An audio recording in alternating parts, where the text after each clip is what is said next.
I'm not going to lie, I haven't finished the game. I've played the demo, I've started the game, but the reason why I haven't finished the game is because it is difficult.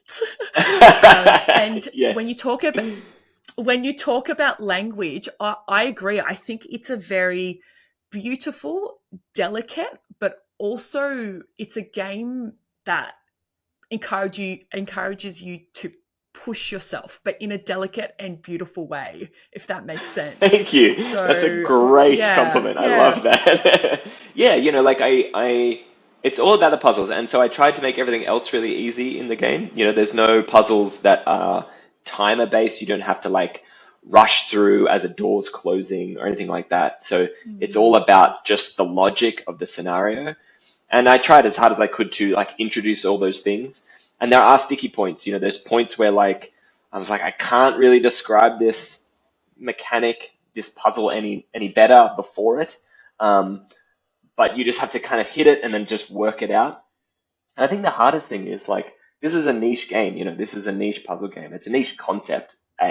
Being about like an impressionist painter, but it's also it's a puzzle game. So I don't, it's not necessarily for everyone. And it's interesting talking to podcasters because a lot of podcasters aren't necessarily puzzle gamers, right? So there's this kind of like you're butting up against it because it's not necessarily the game that you would play had you not talked to me. So there's a kind of again, it comes down to that language and expectation thing as well. So making sure that someone who wants to play the game buys the game, like they're gonna actually want to actually have this experience, and it's the kind of experiences that they look for or they search for. But yeah, that's I really like that compliment. That's great. There were certain images that I really wanted, certain like story beats in a way that I wanted to pick out. I don't know if you played the like purple section, like level 8, but there's this painting um of his wife on her deathbed, and it's this kind of like really poignant moment in his life that he did a painting of. And I had read this whole sequence about how, in a letter to a friend, he was sitting there next to his wife that was dying. She was dying of tuberculosis or something. Um, and in this letter, he said to his friend that I'm sitting next to my wife, and all I could think of was how I could mix the paint to match the color of the purple of her lips. And I was like, oofed. Like that is such like it points to how obsessive Wow. he was about color and about his craft and about painting that even in that environment he couldn't get out of his head about like crafting and his art. So if we go back to the concept of expectations from both the players, the Mhm. gamers, as well as I guess the game devs, and then also your comment, I can't remember the exact comment, but potentially game studios thinking the players are dumber than they actually are, but you said in a more Yes. articulate way. Did you Yes. have that in mind when creating your game? Did you give the gamer more respect in assuming that they were more intelligent than they are, I Yes, guess? yes. And like I think I said it earlier, but that idea of language, like Yeah. how you communicate Yeah. with your audience, right? And so I think there's a very important way and expectations that you set up in a game, how you uh, describe things to the player and what you expect them to do. So in the Master's Mm. Pupil, it's a game without any language. There's nothing describing how you interact with the world. You just have to bounce up against it and you just have to experience it in that way. In the Master's Pupil, I made sure that everything in the game was uh, descriptive. And in a moment that I wanted to just put up like a little text box saying, hey, this is a door. If you are colored red, you can walk through this door, right? That to me is took away from the fundamental kind of idea of what puzzle games are about. Because for me, a puzzle game is that eureka moment. It's that aha, I've solved that puzzle, right? That's it says it on the box. It's a puzzle game. So if you're removing a scenario with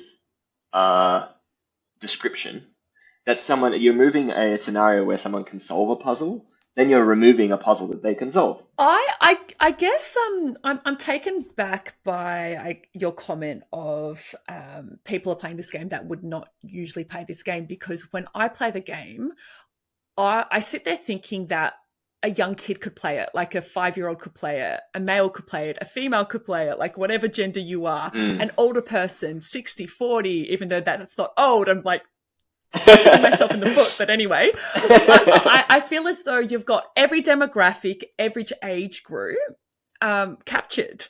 So I feel as though it's a game for everyone. Yeah, and like that was intentional as well. Like I said, like I didn't want to make the game Good. physically hard to play, There's left, right, and there's jump. Yeah. Like that's it. That's all the game has. And even on the Switch, I made it so every button on the right jumps, every button on the left runs. So you can, run with the D-pad, you can run with the sticks, and you can jump with literally anything else. So it's a very easy way to play it. And that was intentional again, because same thing with the language, right? I got to release on like Mm-hmm. 120 languages or something because there's no language in the game. And Wow. so I just had to make the storefront Mm. work with Steam's storefront, and then I could click literally every box. Like, the game's in Afrikaans apparently. It's not. It's just that there's no language. Even the menu is icons. So I can I can just put it to everyone. And again, that was intentional because I wanted to release the game to everyone. Again, Your color choices, it's all strategic. It's all, I guess, chosen for a specific reason. Can you talk a little bit about that? yeah, so the game is all about it's about color theory. So it follows the life Right. of Claude Monet, the painter, Yeah. and he was the first painters, first of a group of painters to start abstracting color apart. And so, where you would have an environment where there was a kind of like, you know, a sunset and like the way of painting that was to paint it very like realistic and make sure everything was like well blended like it is in real life. It's not often that there's like splodges of color, just plain blocks of color. But the Impressionists, they started doing that. And so, um, coming from art, art, I like colors, I like painting. And so I kind of wanted to use color theory as the basis of the way these colors work, these mechanics Yeah. work, and the way these puzzles work. And so I set up this like again, it's part of the way the game rolls out, but and it's the way real life works. It's blue and red make purple, and orange, yellow and red make orange, and the complementary colors. And so mixing and combining these colors in different ways and setting puzzles around them. So there's these kind of base set of the primary colors, and then the complementary colors that sit up on top of that. And so yeah, it was this kind of purposeful way of like reducing, getting basic color theory and reducing down complex color theory, getting basic color theory and making kind of like abstract kind of puzzles out of it. So yeah, it was a long process, but that's one of the things I'm kind of most proud about the game is like how Mm. that kind of came about and the the thoroughfare of that, or the kind of the through thread of that kind of mechanic, and how I kind of utilized that. It's obvious why you've chosen Claude Monet. I guess if you could choose any other artists to create an entire video game, which artist would you choose?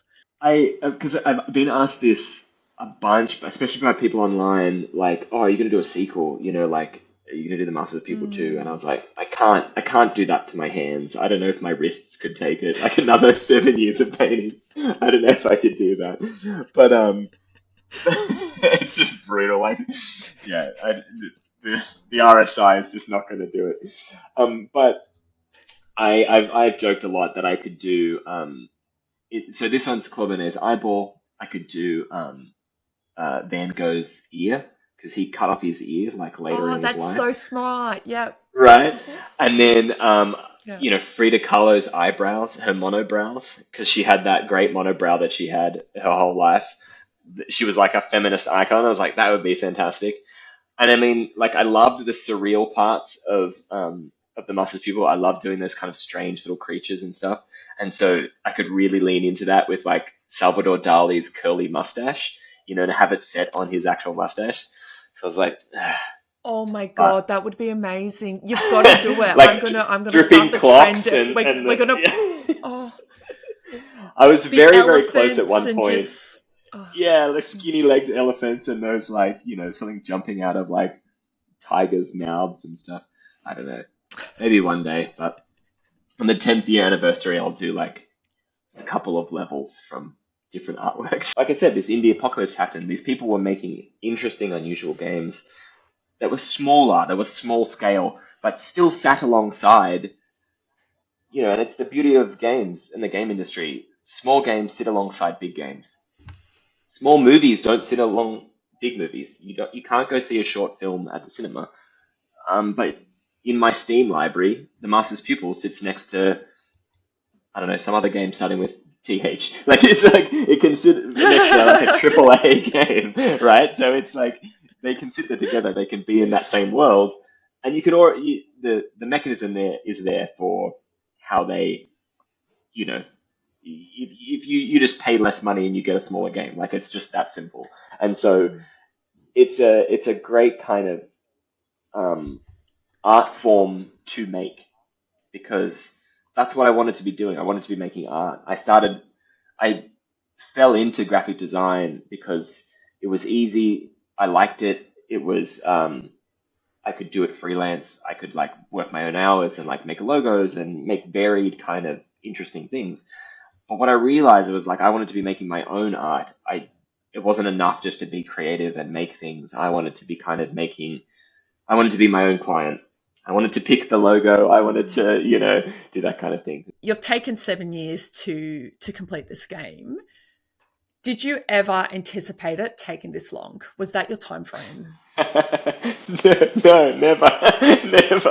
I was never like every year. I was like, people would ask me, like, especially when I started telling people about it. Within the first year or two, and I was like, I think, making this game, I really like it. And I'd be chatting to all my friends about different areas of it. And every time someone would ask me, oh, so when do you think it's going to be released? I'd be like, oh, the end of next year, probably. Like it, my idea of 7 years this later. scale, yes, right, like every single year, and even towards the end, I'd be like, oh yeah, the end of next year for sure, like that's when it'll get done. And like, I even told Screen Australia, like applied for this grant, and I said to them, oh, end of next year, and then 6 months after that, like they were cool with it. They expected it. Like first time devs, they're not gonna hit the nail on the head. Like timing is hard for full size teams. Those AAA games that we talked about, they can be 6 months, a year out of whack, right? So yeah, I never anticipated to be 7 years.